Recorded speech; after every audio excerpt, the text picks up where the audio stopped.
We're going to talk today about reverse shoulder replacement. So when we talk about reverse shoulder replacement, it's very important to understand what we're trying to accomplish. You got to look at the natural anatomy and understand that, and then we can talk about the actual implants we're putting in and why it's called that. So a natural shoulder joint is a ball and socket joint. You can see there's the humerus bone or the arm bone, the scapula, which is the big shoulder blade bone, and then that holds the socket. When you look at the anatomy, you can see that it's unlike the hip joint. The socket part is very shallow. So I like to always describe this joint as being a more of a golf ball and a tee as opposed to the true ball socket.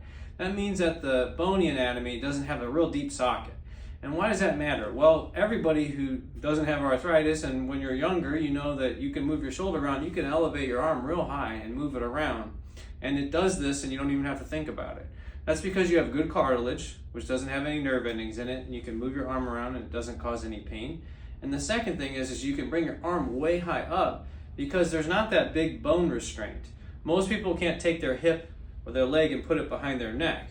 And that's because the bony socket in the pelvis is very, very well contained. So it does not allow that motion as it stops it.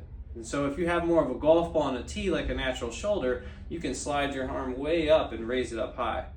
So that's a natural functioning shoulder. It has these muscles and the soft tissue that keeps that relationship where it's supposed to be. So if you go to move your arm, what will happen is if you didn't have any muscles or any soft tissue holding it, that golf ball would slide right off the tee and you wouldn't be able to actually move your arm up. So the soft tissue actually attaches and pushes down on the ball and allows you to rotate your arm. That's the natural shoulder. What happens frequently over time is that as the joint wears out, the rotator cuff muscles, which are the soft tissue attachments to that golf ball, they push down on it. Well, they can tear and retract, so they'll actually pull off. And now that golf ball can slide off. Every time you move your arm, it just slides right off of there. And that causes wearing on the cartilage, and that causes a lot of pain. So when you do a shoulder replacement, there's two ways to do that. You can do that one with an anatomic, which is where you actually replace the ball with a ball and the socket with a socket. But that doesn't fix the soft tissue problem that you may be having. So we've designed a way to do this is with a reverse shoulder replacement. You put the ball on the socket side and the socket on the arm bone side. And so that looks like this. And so when you're doing this procedure, you actually remove the cartilage and you put a ball onto that former socket side. So that's reversing its position. And then the socket, it goes into the arm bone side and they click in together. And why is that important?